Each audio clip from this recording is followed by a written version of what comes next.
Ballots closed. Conference. Good afternoon, conference. Can you resume your seats, please? Can you take your seats so we can resume business? The ballot is now closed.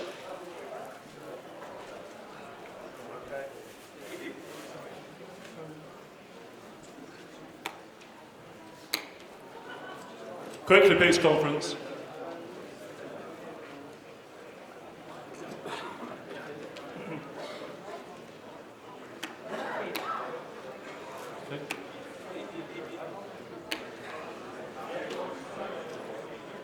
Can I remind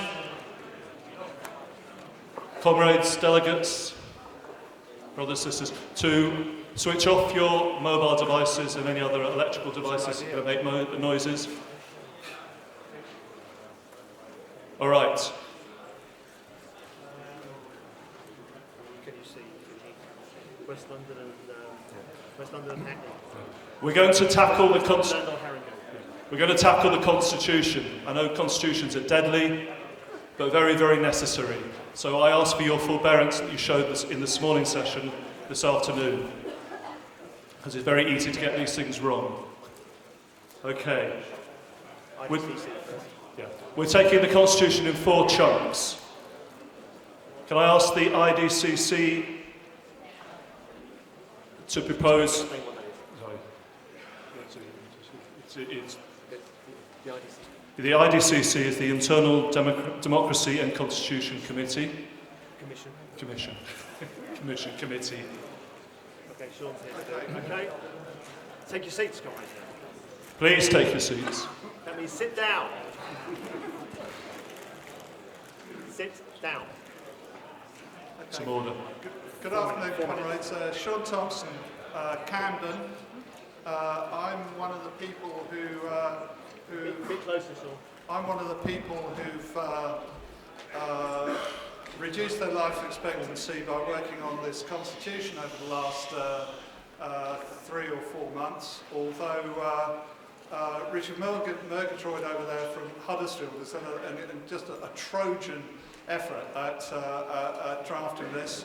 I should say that over 100 people have actually been involved in the discussions and the drafting, and some of those discussions were lengthy and passionate. So what you have in front of you is actually very much a joint effort by a wide cross-section of the organisation. So in drafting these rules, we were guided by a number of what we thought were important principles.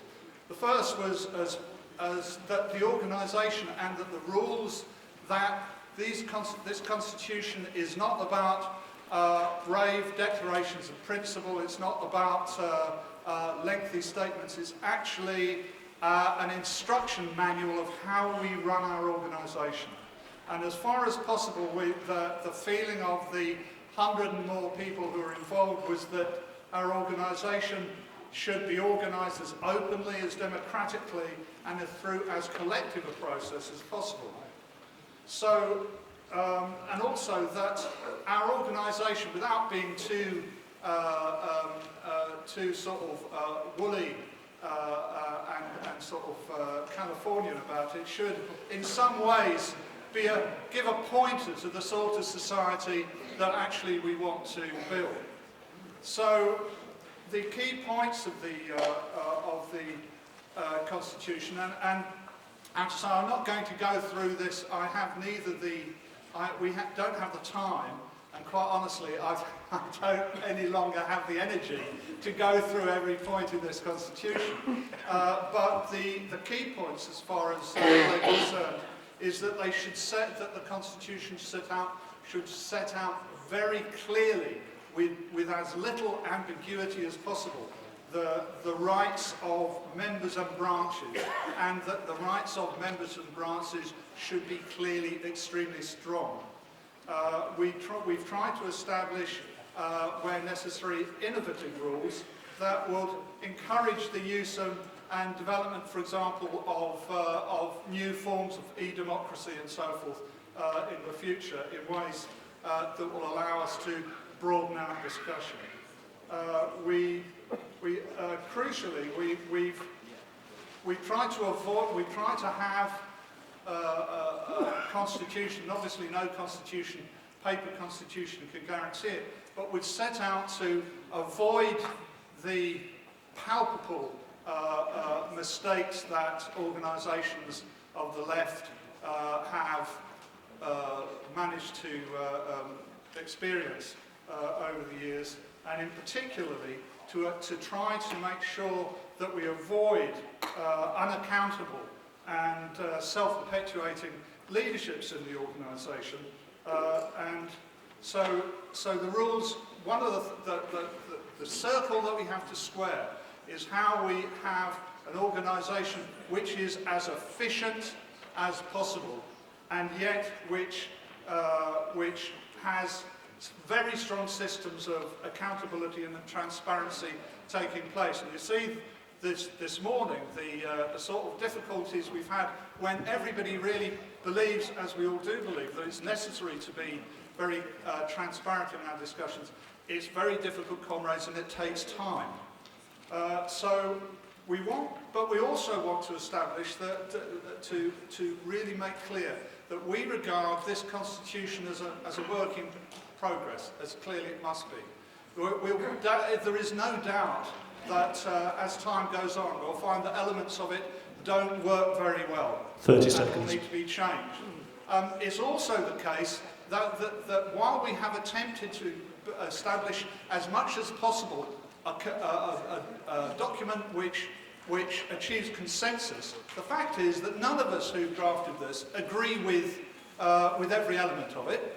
And in fact, several of us disagree very violently indeed with some parts of it.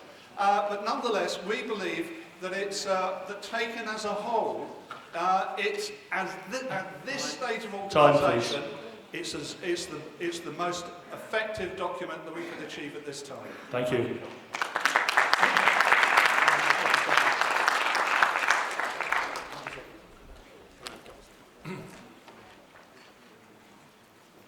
Passing into standing orders. Standing orders, just to make it clear, in the process of this, Standing Orders Committee are eternally grateful to the IDCC, the Commission, for accepting lots and lots of amendments which are just kind of drafting, obvious, that we judged reasonably will be uncontroversial. They're listed at the end of the Standing Orders Committee report. There's a separate, the extra sheets that the correction sheet that we gave you, lists a constitution amendment from Northampton regarding a trade union officer on the national, which has been accepted also by the IDCC. That's on page 2 of this extra sheets that we gave you.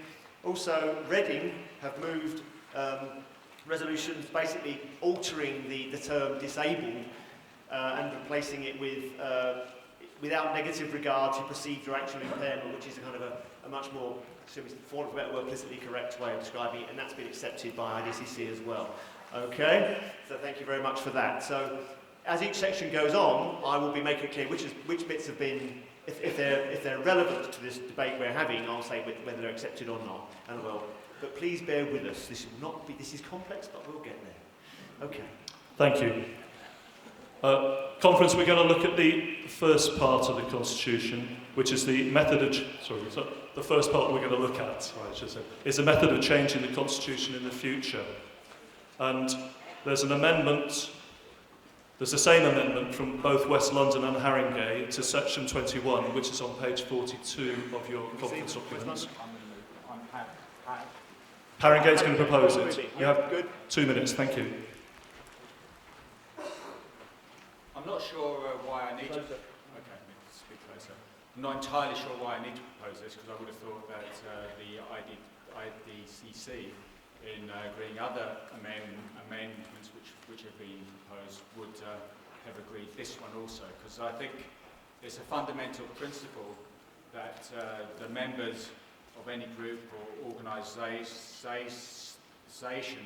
that aspires to be democratic and representative ought to be able to decide on the way that they organise themselves and on the policies which they adopt. this constitution actually makes an important point. At one stage, it says that no conference of left unity ought to be bound by a decision of a previous conference. Now, this founding conference has no restrictions or rules about the majority which is required in order to agree the constitution we're about to debate now. But there is a provision in here that at future conferences you require a 2/3 majority in order to make any change to the constitution at all.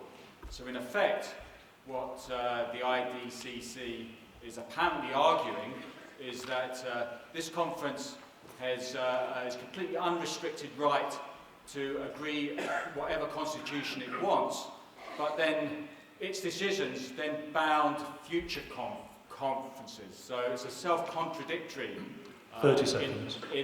in that respect. And just think about what the implications of this are. If we manage to get 1,000 of us together next year and 666 decide to vote to add a provision to the Constitution or delete or amend an existing provision, 334, I think I've got the maths right, will be able to block that. This is a fundamentally undemocratic provision. It's very conservative. Thank you. It means the opposite of what Shaun says about